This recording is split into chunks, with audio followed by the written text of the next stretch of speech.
Olá pessoal, como em literatura nós estamos aí perseguindo a trajetória do homem, do ser humano, né?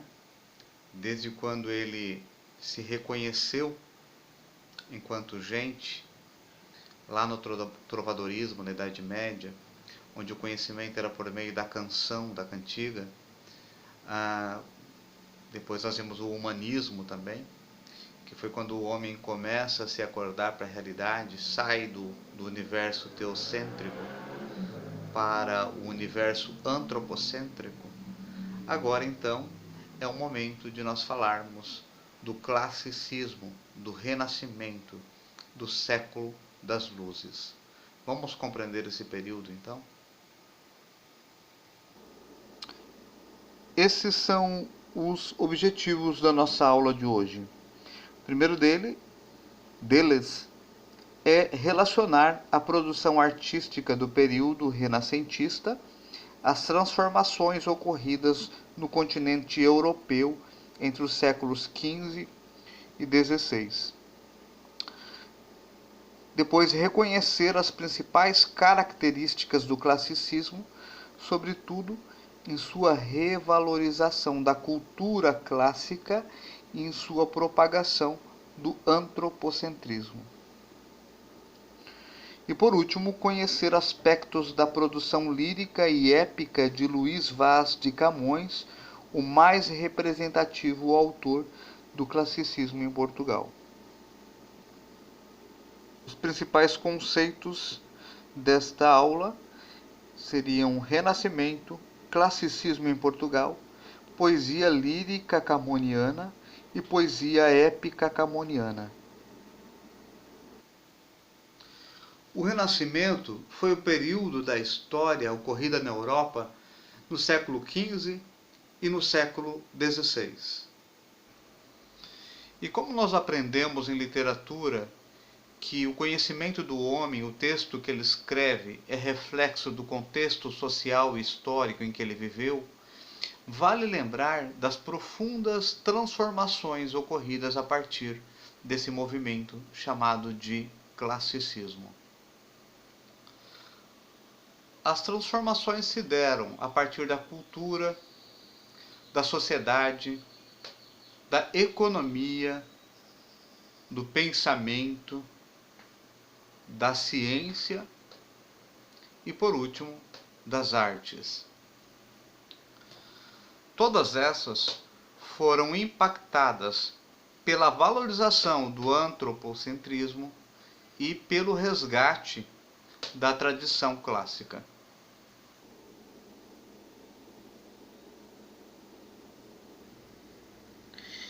Inspirados em conceitos e ideais vindos do mundo greco-romano, os artistas do Renascimento italiano transformaram a produção estética do mundo ocidental ao criarem obras marcadas até hoje pela sofisticação e pelo aprimoramento estilístico.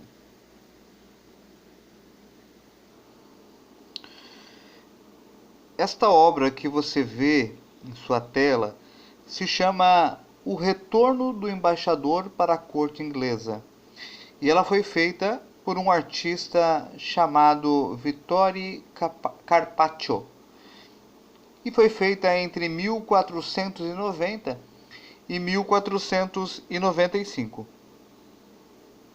Então percebam aí, né? Não sei se dá para ver bem na tela de vocês, mas que a gente consegue perceber que além da suntuosidade das vestimentas dos personagens que estão aí em primeiro plano, né?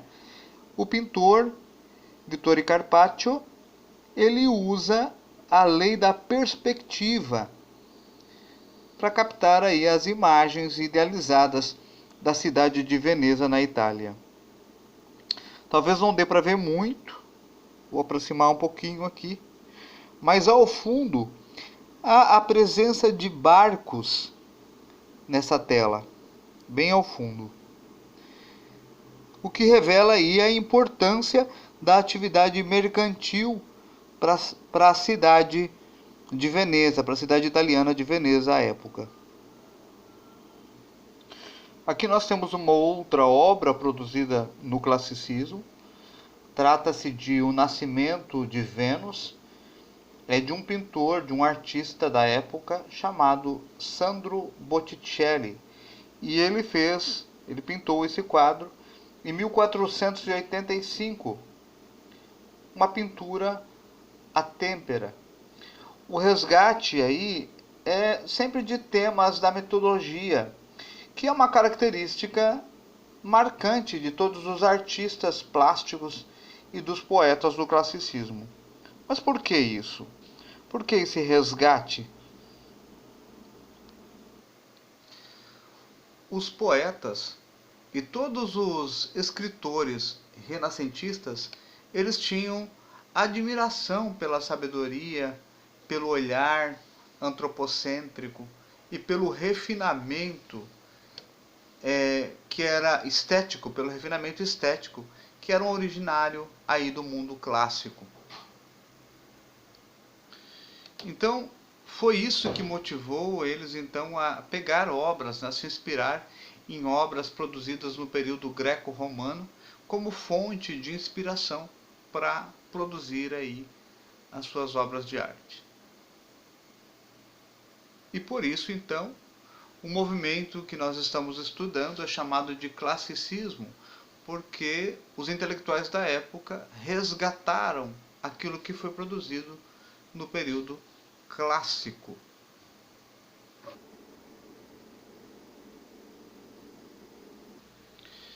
Em Portugal, o classicismo ele floresceu no século XVI, que foi o momento em que o país viveu o seu apogeu econômico, se transformando aí numa das maiores potências econômicas da Europa. Foram as grandes navegações e também o fortalecimento da monarquia que possibilitaram o enriquecimento da nação. E por consequência desse enriquecimento, houve um grande investimento na produção intelectual e nas artes.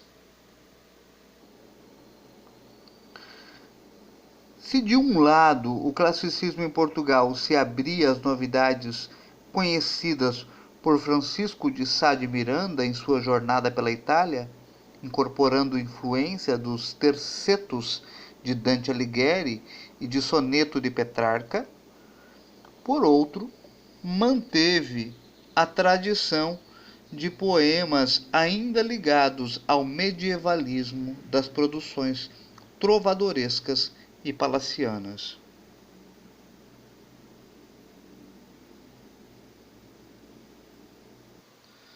Assim, permaneceram temas como o amor infeliz, a senhora inacessível e o sofrimento amoroso. Além, é claro, da idealização feminina.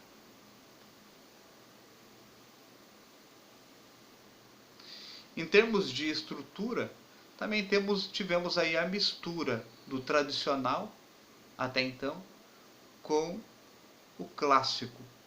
Tivemos a mistura de versos produzidos em redondilhas, como acontecia no trovadorismo ainda, redondilha maior e redondilha menor.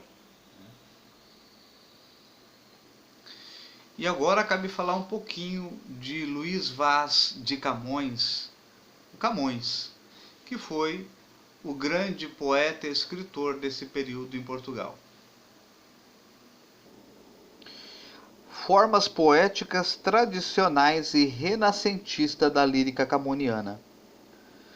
Camões transitou entre o fazer poético herdado da poesia palaciana com as redondilhas e o tema da dama inacessível, por exemplo, e os novos modos de escrita em que passavam a estar em foco as odes, as canções, as elegias e os sonetos decassílabos. Os temas da poesia camoniana. O neoplatonismo amoroso, por exemplo. Influenciado pela divisão platônica entre o mundo sensível e o mundo inteligível, Camões compôs uma série de poemas que tratam o amor em sua existência dupla e contraditória, a espiritual e a sensual. Essa perspectiva opõe duas realidades vividas concomitantemente pelo eu lírico.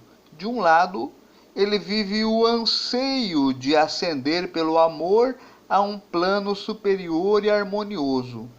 Por outro, ele conhece que esse desejo de elevação é impossível, pois ainda está preso à esfera sensível. Como era representada a mulher em Camões? Camões continuou com a tradição medieval de representar em vários de seus poemas líricos a imagem da mulher idealizada e inacessível, um bem supremo e fonte de males para o eu lírico.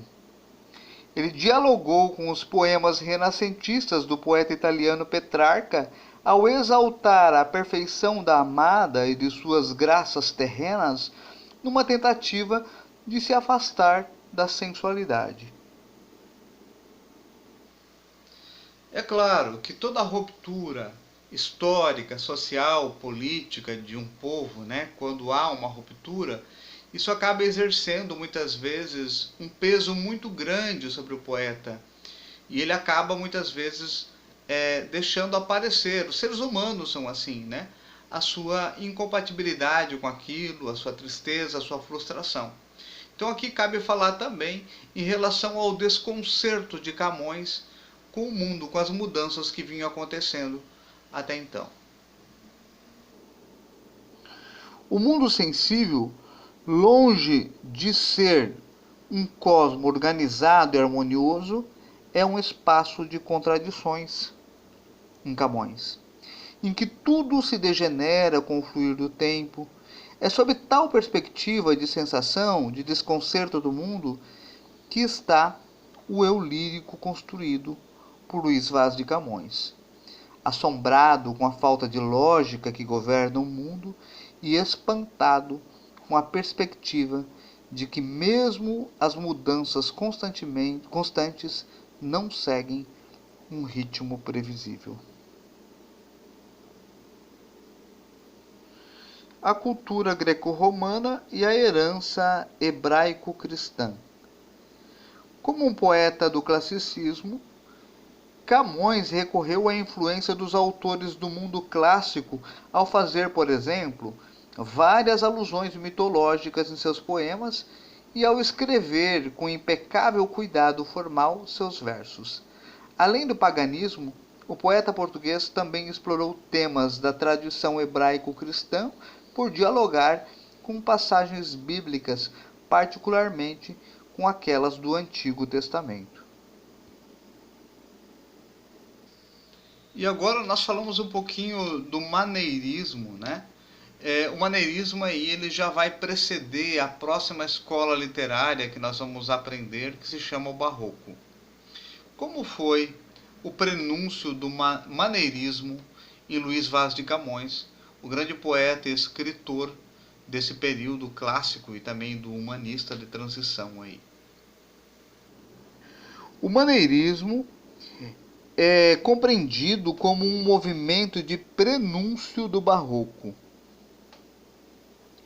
em reação contra a rigidez formal, o otimismo e a sobriedade dos textos de influência clássica.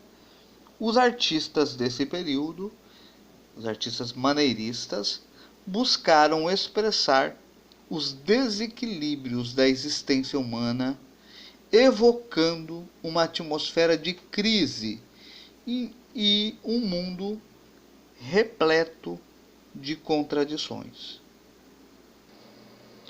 Vale lembrar que Camões é o autor de Os Lusíadas, escrito durante as grandes navegações. Os Lusíadas é uma obra de poesia épica considerada a epopeia da língua portuguesa por excelência. Provavelmente ela foi concluída em 1556 e foi publicada pela primeira vez em 1572, no período literário, então, que nós estamos estudando, que é o Renascimento, 3 anos após aí o regresso do autor do Oriente, pois ele foi ao Oriente a partir das grandes navegações. Por épico, que é a forma, o gênero que pertence aos Lusíadas, a grande obra da língua portuguesa de Camões, por épico nós entendemos um texto do gênero narrativo. E nesse caso, essa obra ela está dividida em 10 cantos e é composta aí por 8.816 versos decassílabos. Em maioria, os decassílabos heróicos, que são sílabas tônicas, né? Entre a sexta e a 10ª sílaba poética. Esse poema tem 1.102 estrofes e tem 8 versos, né? As rimas que ele utiliza são as rimas cruzadas e as rimas emparelhadas. Por decassílabos entendemos então 10 sílabas poéticas. Aqui está um trechinho de Os Lusíadas, né, para vocês perceberem a métrica desse poema. 10 sílabas poéticas. Como Os Lusíadas foi escrito durante as grandes navegações em que Portugal se lançava ao mar para conquistar novas terras, vale dizer que a máxima de Os Lusíadas, produzida por Camões, é nada mais do que cantar a construção de uma nação com a ajuda de Deus ou dos deuses. Essa obra que você vê na sua tela é fonte de inspiração, o poema Os Lusíadas de Luís Vaz de Camões. Ela foi pintada, né, por um pintor conhecido como Columbano Bordalo Pinheiro, em 1894. Nela está retratada aí Camões e as Tágides. As Tágides são as ninfas do rio Tejo, em Portugal, a quem Camões, em seus Lusíadas, pede inspiração para que ele consiga cumprir a sua obra, né? Uma metalinguagem. Consiga cumprir a sua obra Os Lusíadas. O Camões era um admirador da cultura clássica, né? E ele imita os épicos clássicos ao inserir o plano mítico dentro do seu texto. Então ele incorpora aventuras míticas, a viagens históricas que ele faz, que está aí na comitiva de Vasco da Gama, né? Em meio às dificuldades dos navegantes de chegar às Índias, o leitor conhece a discórdia existente entre os deuses liderados por Júpiter, de um lado, Baco, e por outro, Vênus. Além das aventuras de Vasco da Gama em sua viagem até Calicut, na Índia, os Lusíadas ambiciona contar a história do povo português, a história de portugueses heróicos, a origem da nação, os comentários acerca de todos os monarcas que reinaram no país, entre outros elementos. Eles vão ajudando a dar uma amplitude no texto.